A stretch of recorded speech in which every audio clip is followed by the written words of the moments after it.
తేజస్వి సూర్య గారు ఇదేదో పాకిస్తాన్ భారతదేశ విభజన జరిగిందనే విధంగా దాన్ని మాట్లాడడం అంటే అమరుల త్యాగాలను తెలంగాణ ప్రజల పోరాటాన్ని చిన్నచూపు చూడటం. ఇది ఇండియా పాకిస్తాన్ విభజన లాగా జరగలేదు. రాజ్యాంగంలోని ఆర్టికల్ 3 ద్వారా ప్రజాస్వామ్య పద్ధతుల్లో లోక్సభలో రాజ్యసభలో బిల్లు పాస్ అయి రాష్ట్రపతి సంతకంతో గెజిట్ నోటిఫికేషన్ ద్వారా ఈరోజు తెలంగాణ రాష్ట్రం ఏర్పడ్డది. అంటే కనీస అవగాహన లేకుండా తెలంగాణ మీద విషం జిమ్మేటువంటి ప్రయత్నం, తెలంగాణ ఉద్యమం మీద, తెలంగాణ ప్రజల మీద, తెలంగాణ రాష్ట్రం మీద ఒక విషం జిమ్మేటువంటి ప్రయత్నం చేస్తా ఉన్నారు. ఒక ఎంపీ తప్పు మాట్లాడితే వెంటనే ఆ పార్టీ నాయకత్వం గాని రాష్ట్ర నాయకత్వం గాని నువ్వు తప్పు మాట్లాడినావని బేషరతుగా క్షమాపణ చెప్పించాలి. కానీ అది చేయకుండా ఇంకా వెనుకేసుకొచ్చేటువంటి ప్రయత్నం చేస్తా ఉన్నారు. ఒకటి మాత్రం స్పష్టంగా కనబడ్డది, నిజంగా బీఆర్ఎస్ ఎంపీలు లోక్సభలో లేని లోటు మాత్రం నిన్న కనబడ్డది. బీఆర్ఎస్ ఎంపీలే ఉండి ఉంటే అప్పుడే ఆన్ ద స్పాట్ తేజస్వి సూర్యకు ధీటైనటువంటి సమాధానం మరి తెలంగాణ బిడ్డల తరఫున బీఆర్ఎస్ చెప్పుండేది. ఇవాళ 8 మంది కాంగ్రెస్ ఎంపీలు ఉన్నా, 8 మంది బీజేపీలు ఎంపీలు ఉన్నా తెలంగాణ రాష్ట్రానికి ప్రజలకు అవమానం జరుగుతుంటే పెదవులు మూసుకొని కూర్చున్నారు. మనం చూసిన మొన్ననే రాజ్యసభలో బీఆర్ఎస్ ఎంపీలు ఉన్నారు 3.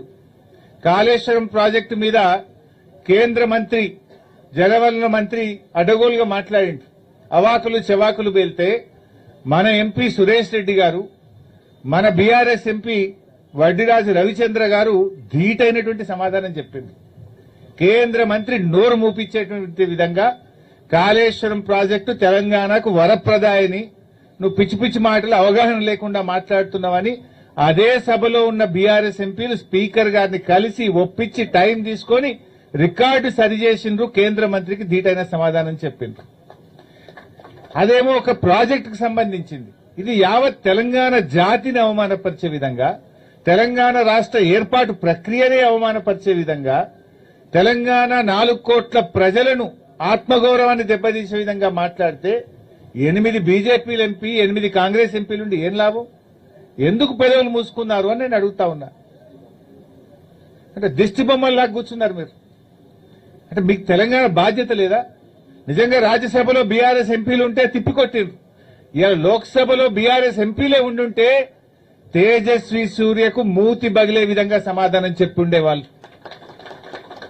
అంటే ఇది స్పష్టంగా అర్థమవుతుంది. బీఆర్ఎస్ లేని లోటు ఇలా మనకు స్పష్టంగా కనబడతా ఉంది. ఇప్పటికైనా నేను బీజేపీని ఒకటే డిమాండ్ చేస్తా ఉన్నా, బేషరతుగా తేజస్వి వ్యాఖ్యల మీద క్షమాపణ చెప్పండి తెలంగాణ ప్రజానికానికి. లేదంటే బీఆర్ఎస్ పార్టీ దీని విషయంలో ఊరుకోదు. బీజేపీ కూడా ఆలోచించుకోవాలి. తెలంగాణ ఆత్మగౌరవాన్ని దెబ్బతీసిన పార్టీగా, తెలంగాణ ప్రజల మనోభావాల్ని గాయపరిచిన పార్టీగా మీరు నిలబడాల్సి వస్తుంది. ప్రజలు మీకు తగిన గుణపాఠం చెప్తారు. తప్పు జరిగినప్పుడు క్షమాపణ చెప్పాలి కానీ ఇంకా వెనకేసుకొచ్చుకుంటూ కిషన్ రెడ్డి గారికి తగదని కూడా నేను ఈ సందర్భంగా తెలియజేస్తా ఉన్నా. రేవంత్ రెడ్డి గారిని కూడా చూసినాం. ఇవాళ బడే బై చోటే బైల బంధం ఇవాళ మళ్ళొకసారి బయటపడ్డది ఢిల్లీలో. రేవంత్ రెడ్డి గారు మొన్న రాష్ట్ర విభజన పార్లమెంట్లో బిల్లు పాస్ విషయంలో, లోక్సభ సీట్ల పెంపు విషయంలో హైబ్రిడ్ విధానం అని చెప్పి ఒక విధానం తెచ్చిండు. హైబ్రిడ్ సంగతి ఏందో ఇలా అర్థమైపోయింది. Cross breed. జనరల్ గా హైబ్రిడ్ మక్క అంటే ఏందన్నట్టు క్రాస్ బ్రీడే కదా. క్రాస్ బ్రీడ్ చేస్తే హైబ్రిడ్ మక్క వస్తుంది, విత్తనం ఏదైనా. ఈ హైబ్రిడ్ సంగతి అంటే క్రాస్ బ్రీడ్ అని అర్థమవుతుంది. రేవంత్ రెడ్డి నిన్ననేమో పార్లమెంట్ లో బీజేపీ కాంగ్రెస్ లు కొట్లాడుకున్నట్టు చూసినాం మనం. మహిళా బిల్లు విషయంలో ఇద్దరు కలిసి మహిళలకు తీరని ద్రోహం చేసిండ్రు. ఇలా బీజేపీ నిజంగా మహిళలకు రిజర్వేషన్ ఇవ్వడమే బీజేపీ లక్ష్యం అయి ఉంటే మీరు రీఆర్గనైజేషన్ ఎందుకు మహిళా బిల్లుతోని ముడిపెట్టిండ్రు? అవసరం లేదు కదా. మహిళా రిజర్వేషన్ నిజాయితీగా మీరు చేయాలనుకుంటే కాన్స్టిట్యూషనల్ అమెండ్మెంట్, రాజ్యాంగ సవరణతో ఉన్నటువంటి డీలిమిటేషన్ ప్రక్రియను ఎందుకు దానికి లింక్ చేసినారు?